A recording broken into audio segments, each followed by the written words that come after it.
Welcome to our U.S. briefing show. Today, we're diving into a hot legal battle in Portland where a judge appointed by Donald Trump has temporarily halted the deployment of National Guard troops, raising questions about the line between civilian and military power. The judge criticized the administration's justification, suggesting it could threaten constitutional principles. Meanwhile, President Trump plans to send 300 troops to Chicago, sparking opposition and legal challenges. Next up, a look at how the Trump administration is revising American history at national parks. From removing references to climate change to softening the story of slavery, critics argue this risks erasing painful truths. Supporters say it's about creating a more patriotic narrative, but the debate over historical honesty versus national pride continues to heat up. And lastly, the bizarre and concerning online and public behavior of Donald Trump. Recent social media posts include AI-generated racist videos and conspiracy theories, while his speeches have become increasingly erratic. Critics are calling him unhinged, raising alarms about his mental health as he remains a key figure in U.S. politics. Please continue to watch for more details. The Yahoo U.S. report highlights a pivotal moment in Portland, where a federal judge appointed by Trump, Karen Immergut, issued a temporary restraining order to prevent the deployment of the National Guard amid ongoing protests. Her ruling emphasized the importance of maintaining the constitutional balance between civil authority and military power, warning that accepting the Trump administration's arguments could dangerously blur this line, risking the erosion of American civil liberties. Despite the judge's decision, the administration swiftly appealed, and President Trump announced plans to deploy additional troops to Chicago, igniting further legal and political debates. Immergut's critique pointed out that the administration's justification for military intervention was weak, citing that recent unrest in Portland had significantly diminished, and that Trump's exaggerated rhetoric only underscored the disconnect from factual reality. This clash underscores the ongoing struggle over federal authority and the preservation of constitutional norms during a time of national unrest. The Associated Press story delves into the Trump administration's broader efforts to reshape the narrative of American history within national parks and museums, aiming to sanitize or downplay the darker chapters such as slavery. At Harper's Ferry, where the story of John Brown's raid is told with nuance, descendants like Breonna Wheeler insist on confronting the full truth of America's violent past, including slavery's brutality. Meanwhile, at other parks, efforts to revise or remove references to slavery and indigenous displacement have sparked controversy, with critics arguing that these changes amount to censorship and a whitewashing of history. The Interior Department's directive to focus on uplifting stories and the removal of certain exhibits, such as a powerful Civil War photograph, highlight a contentious push to control the national narrative, raising questions about whether this effort will ultimately distort America's complex history or foster a more sanitized version of the past.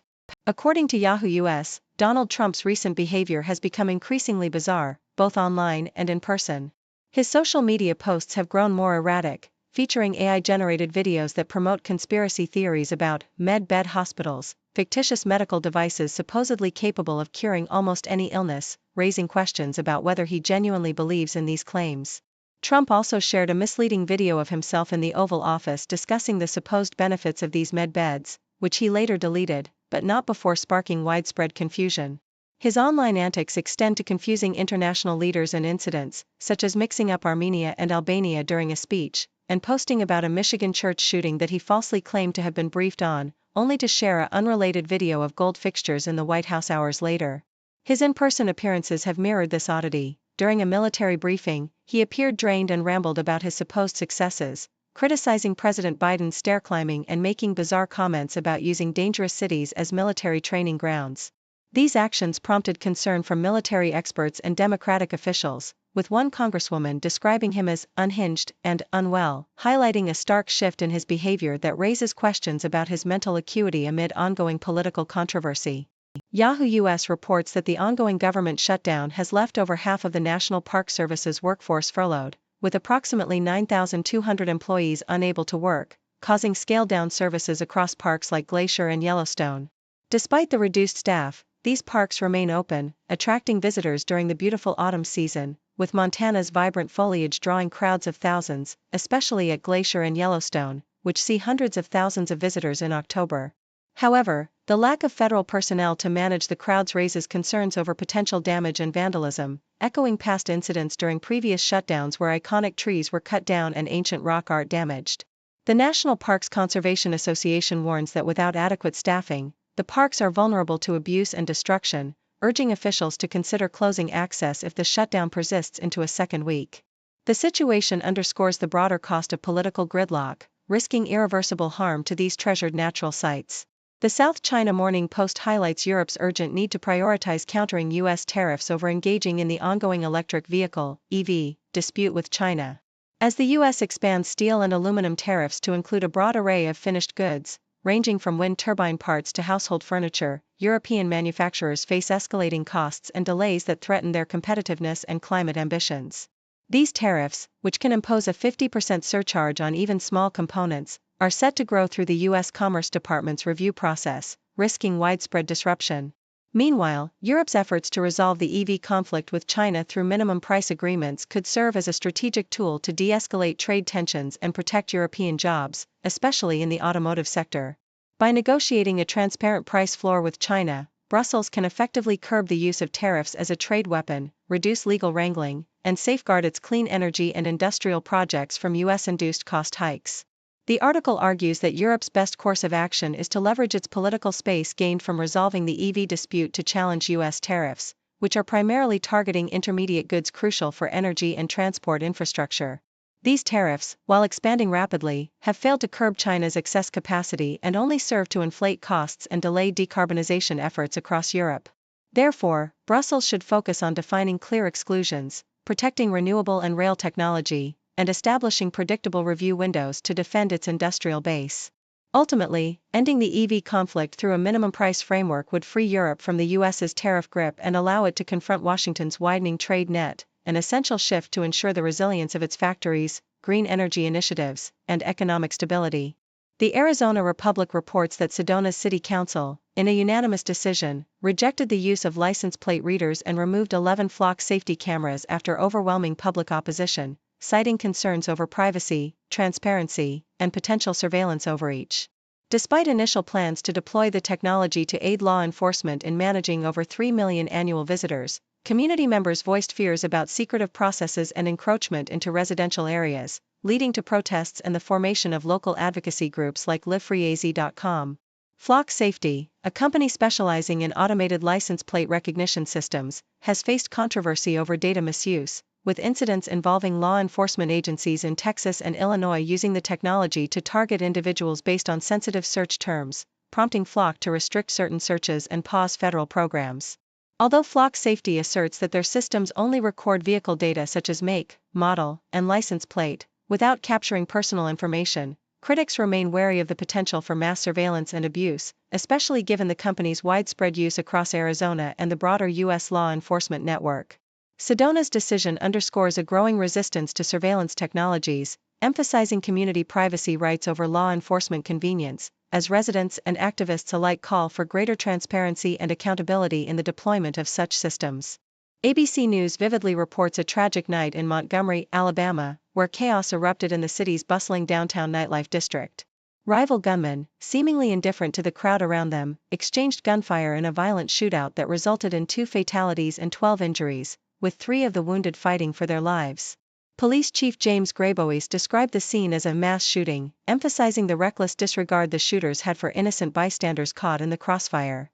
Authorities are diligently collecting evidence and interviewing suspects, yet no arrests have been made as of early Sunday, leaving the community shaken and the streets scarred by the violence. Meanwhile, CNN paints a picture of resilience and political tension as President Donald Trump prepares to celebrate the Navy's 250th anniversary amidst a government shutdown. Despite the turmoil, Trump insists the show must go on, planning to attend the event at Naval Station Norfolk, where thousands of service members and their families will gather. The shutdown, fueled by partisan disputes over budget allocations and healthcare funding, has caused widespread disruption, affecting federal workers and critical infrastructure.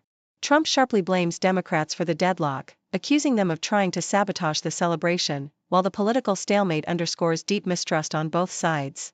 The event promises to be a grand spectacle, but the shadow of political discord looms large over this milestone in naval history. Thank you for tuning in. The content above showcases the latest briefing reports and analytical synopses, thoughtfully curated by the 6Do team. These insights stem from a wide array of reputable media outlets, think tanks, government sources, and specialized experts worldwide. We encourage you to explore these sources for a comprehensive perspective. Keep in mind that while the content may not always align with the official standpoint of 6Do Brief, it's not meant to be taken as absolute directives for decision-making. Comprising seasoned media professionals, learned scholars, and accomplished scientists, the 6Do team embodies a trailblazing, fully independent media entity. To customize 6Do Brief to meet your professional needs, you have the option to subscribe to a diverse array of briefings on our website, 6dobrief.com. Regardless of your location, you can conveniently receive 6Do Brief via email. Stocks to rise and sometimes shiver. Economy goes up and down. In this game we wear the crown.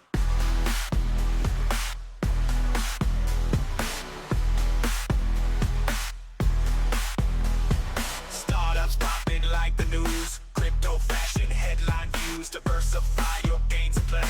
Ride the wave, don't miss the day.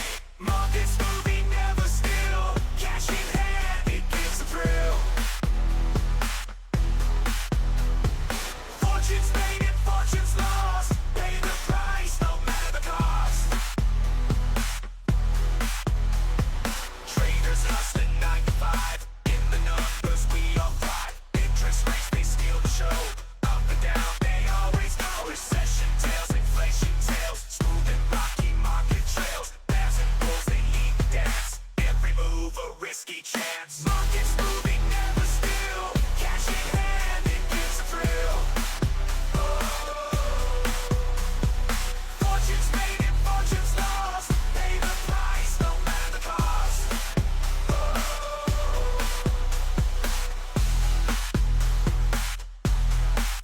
Recession tails, inflation tails, smooth and rocky market trails. Bears and bulls, they lead the dance. Every move a risky chance. Markets moving, never